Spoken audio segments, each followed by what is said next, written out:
Hello guys! Sa video na to, papakita ko sa inyo kung paano ko ginawa yung extended bed sa likod ng SUV na hindi na ako magtatanggal ng mga upuan. Hope you like it!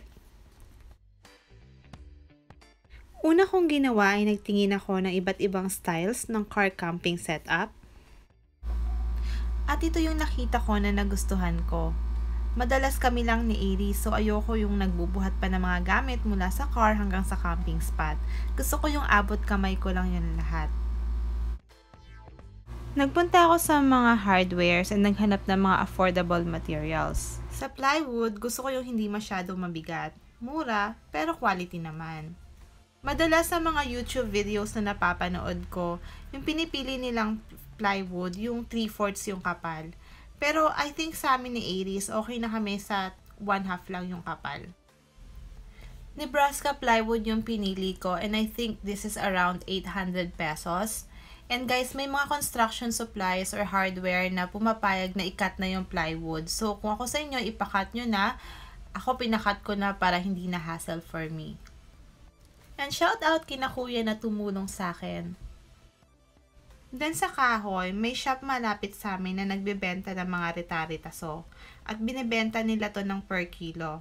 So doon na ako bumili para makatipid.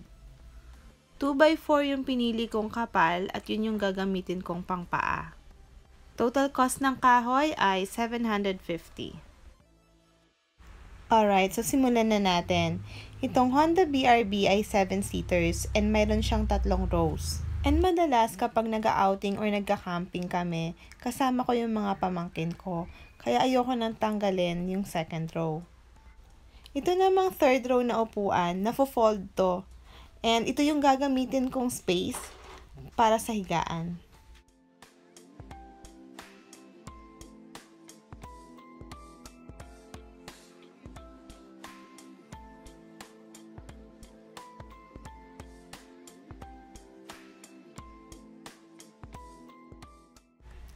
Dito, naglagay ako ng 3 2x4 na kahoy na magsusupport sa plywood. And 28 inches naman yung haba ng mga kahoy.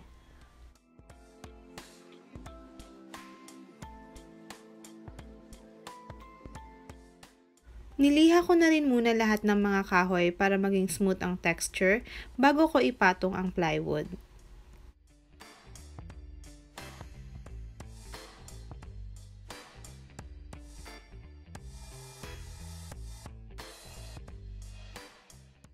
And ito naman yung plywood at ang haba nito ay 28 by 36 inches. Yung dulo, mag-iiwan tayo ng space na 1 inch na siyang magsusupport o pagpapatungan ng plywood na naka-extend palabas. Finix ko na yung plywood dun sa 3 kahoy and pwede ko naman itong tanggalin kapag hindi kami magka-camping. Lalagyan ko ng rubber yung mga gilid para hindi gumasgas sa walls ng sasakyan.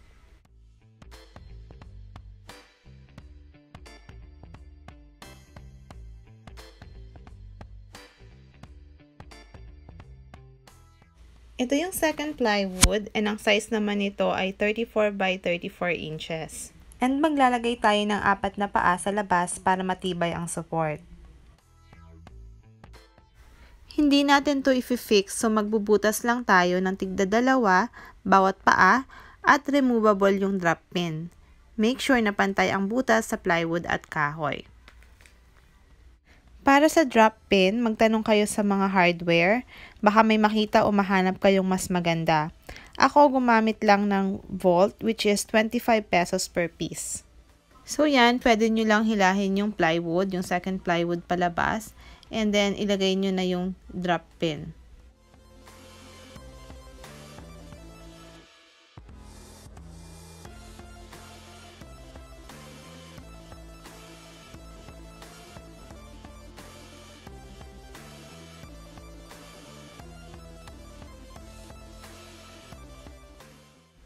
Super dali lang niyang ilagay at kaya kahit mag-isa ka lang.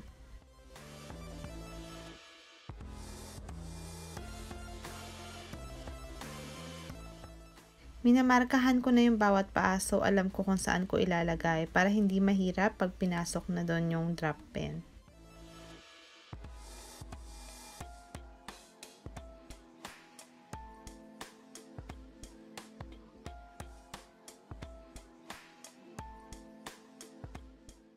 Para mas matibay, nilagyan ko ng isa pang kahoy sa gitna para pang support sa plywood.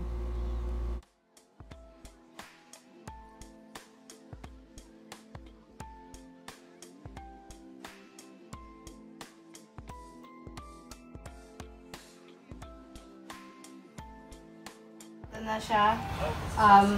Itong bubong, kina-cover naman niya hanggang dun sa paa namin. Then, dun yung ulo. So, ganito naman yung setup namin every time kami nagka-camping para malamig. Hindi namin ginagaya yung typical camper van na nakasarado tapos naka-close na close yung mga bintana. So, para malamig lang, mahangin. So, ito yung gagamitin ko for now. Hindi ko pa siya nabibili. Pero, kung meron kayong mga yoga mat, yan, pwede niyo yung ilagay dito. Yan. At syempre, nakaipit yung mga tornilyo dito.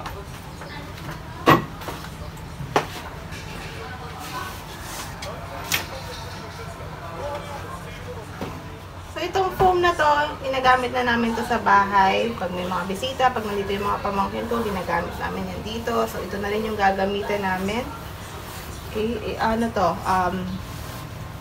Single lang to.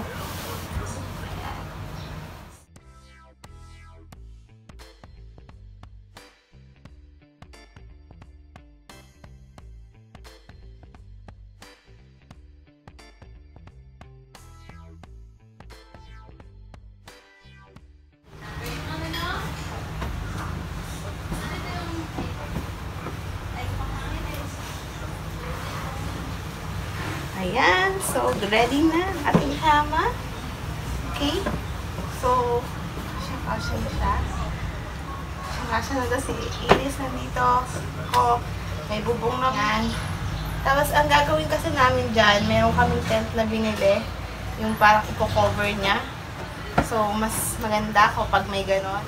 So, yan. Ang height ko ay 5. So, kasyang-kasya. So, kung mas matangkad kayo, pwede nyong habaan pa yung naka-extend na plywood. Yun. So, tibay naman. Ito, ginamit namin ay 1/2 lang kasi malit lang naman kami ni Iris. Pero it's your choice kung gusto nyo ng mas makapal na plywood yung gamitin. So, pwede kayong gumamit ng 3/4 na plywood. Okay. So, ayun.